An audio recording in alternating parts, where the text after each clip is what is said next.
And rounding out our lead card, one-time distance world champion throwing over 850 feet, David Wiggins. David Wiggins should have no problem filling this pond. Just no matter what position he's going to find himself in. There was this kid, we can call him a kid because he's 14 years old, who was going to be swinging on the swing sets up until 2 minutes was called. He'd fly off the swings, run to the tee box, and then he was going to beat you. And that was David Wiggins. Superboy David Wiggins. This little kid who's just stout. I mean, he grew up with basically every single distance record that you could possibly have. He is a power machine. You know, his game impresses me all the way across the board. You know, he's a really natural putter. Obviously, he can throw a country mile unbelievably far. Just an insane talent. David Wiggins here. He filters through everything. He was just built to throw a disc.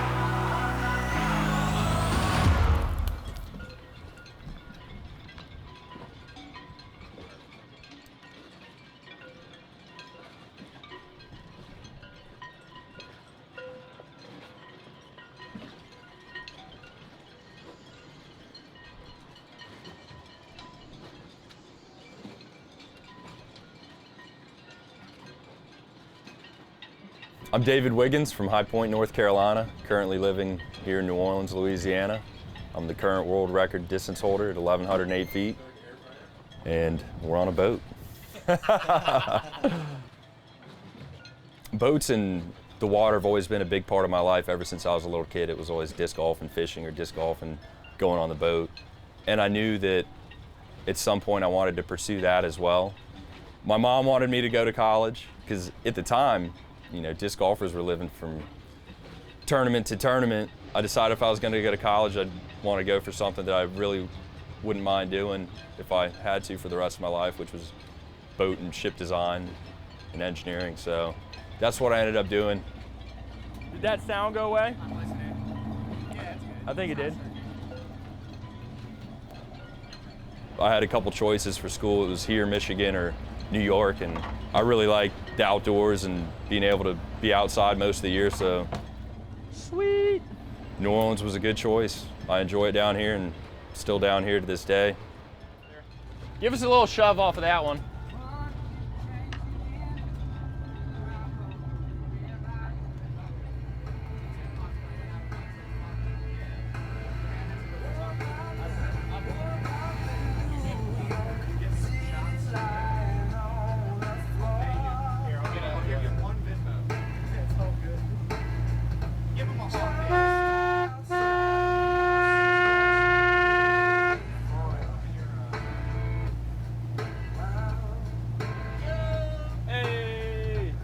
When I was 2 years old, my family moved from Bakersfield, California, over to High Point, North Carolina, and kind of stumbled into the whole disc golf thing. My dad never played prior to that. He was out walking around near the neighborhood, found the course, and at the time I was just a little kid, and he thought it'd be a good idea to bring us out there and, you know, run some energy out of me and go throw some discs in a field pretty much, and that's kind of where it all began.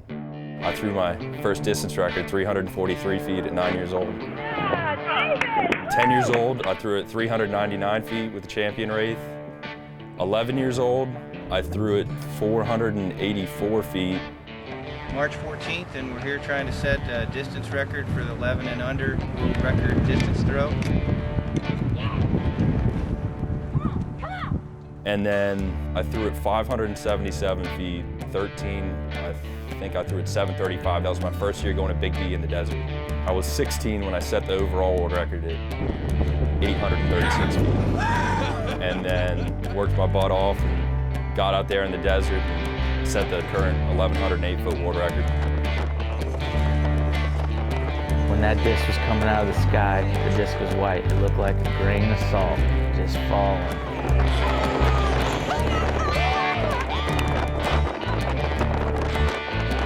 So the 2010 season, I was hoping to go pro the next year. Wanted to get these big advanced wins under my belt, so I played Bowling Green, AM Nats, World Championships. Ended up winning them all. Played with Ricky Wysocki for the AM Nats. you know, that was a really cool experience. The 2010 United States Amateur Disc Golf Championships, and the current leader of the event from North Carolina, David Wiggins Jr. There's no stopping you and David Wiggins today. I mean, I was 14 or 15 years old at the time, so I was out there doing it. I was playing with grown men and winning. Victory lap here for David Wiggins Jr. There would be no beating him today.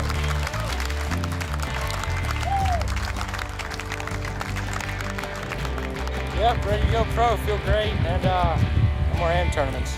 That's David Wiggins, 2010 AM World Champ. Congrats, Dave. It was a great experience and definitely helped me segue into playing professionally the year after that. His amateur days were so impressive that we kind of thought that David's abilities continued at that same rapid escalation, that he was just going to be 1045, 1050 in no time. I mean, at the time I was 100% focused on being the best disc golfer that I could be, and really that continued all the way until I ended up going to college. So we were all traveling together, you know, hitting every tournament for a couple years, and then next thing you know, he's gone off to college. Since I've known David, I've known that his two interests, his biggest interests, were disc golf and fishing, and I didn't know which one was more important to him. Towards the end of 2014, it seemed like maybe he was liking fishing more. I think when I ended up going to school, I was a little burnt out. I stopped playing every day because I couldn't, and I knew that I didn't have the time to go to tournaments and compete. So that was somewhat discouraging for me because I really enjoyed doing that, and that was a big motivational factor of me, you know, being 100% in and focused on it. And I have a hard time, I guess, going halfway in on something. So if I couldn't do it all the way, then it was kind of frustrating to do it at all. David was one of those guys that he could have gone either way. You know, he had opportunities in disc golf and he had opportunities with school. And when he decided to choose school, I was really happy for him because I knew that that was what he really wanted to do. Since I graduated and I'm working, I have some time to go out and play, and it's nice. I'm enjoying it. All right, sorry for that long call. I've signed up for a couple tournaments this year, and I'm using that as motivation to go out and throw a couple discs around consistently and go out and, you know, try to knock some rust off and dust off some discs and try to see if I can get back to where I was at some point. Just stretching. Yeah. Throw a couple shots and then gradually throw harder. That's pretty much it. So coming up this weekend is the Pot of Gold here in New Orleans. It's the biggest tournament here every year. I'm excited to play it. I've played it a few years. I've actually won it once before. It's really the one tournament that I would play a year. I've played probably averaging 2-3 events the last few years, just local stuff down here, but the Pot of Gold's one that I definitely try not to miss. Don't really have any expectations since I haven't been playing a whole bunch, but looking forward to getting out there and competing. Oh, shit. Oh, man. I've competed at a very high level before, and going out there is completely unrealistic to expect to do that after playing so little the last 6 years or so.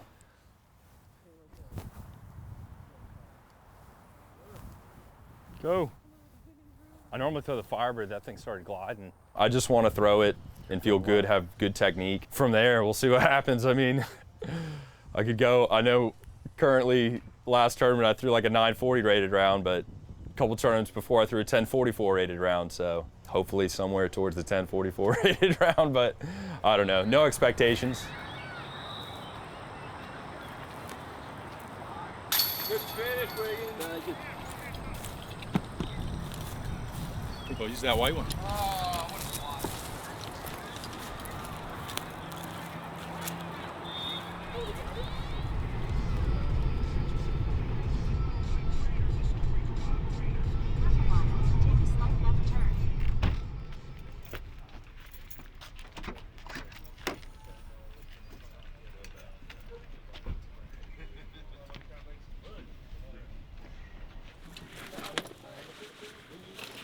All right, let's go throw some shots.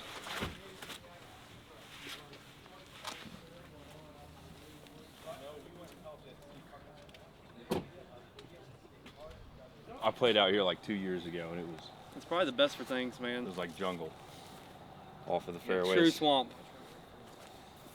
Yeah, I'm not like, usually I'm scared of snakes off the fairways. This year I'm not so much.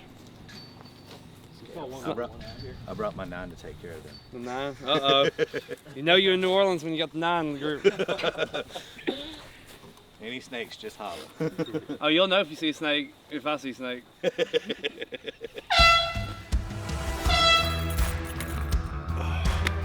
Who was on top of the card? Anything? Hell yeah, good to do it, David. Good luck, fellas. What up, Scott?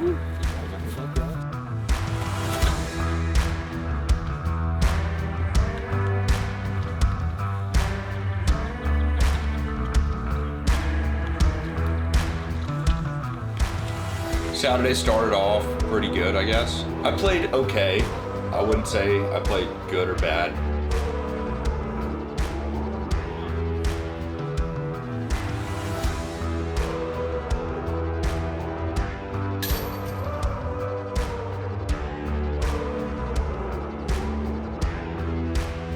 Throws felt okay, but at the same time, my throwing rhythm, I can tell, was not where I want it to be, but that's to be expected after not playing much for a long time.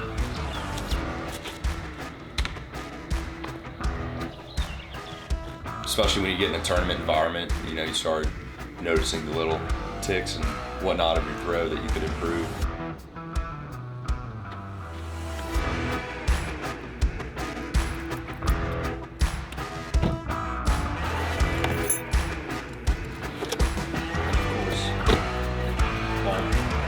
Hey y'all, we're gonna be throwing that way. Y'all should be safe.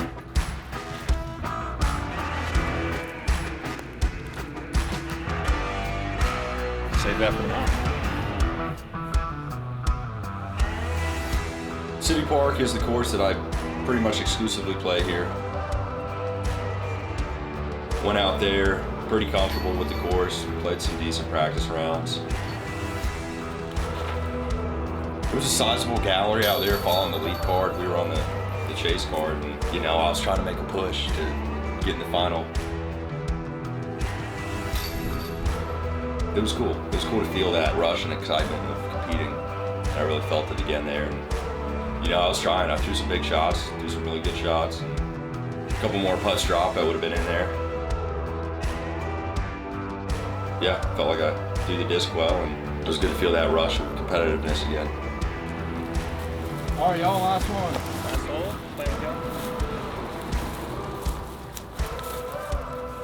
Was disappointed with my round on Sunday morning.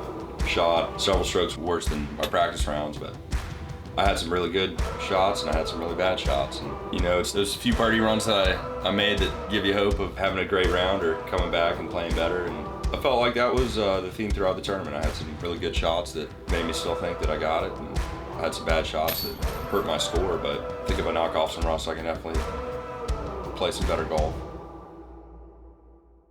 Him coming back in the sport right now is exciting, but I mean, I think that you see that with any of these players who are talented, they miss it. You know, they miss the excitement of the tournaments, they miss seeing, like, what am I capable of?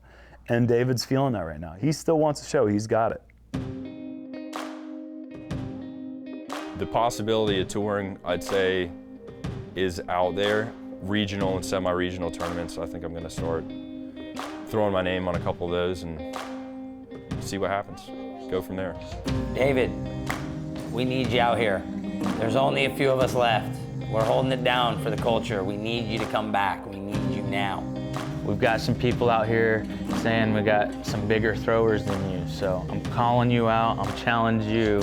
Get back on the tour, win some distance titles, win some big tournaments. Disc golf is life. You know it. We all know it. So what are you waiting for? It's a no-brainer.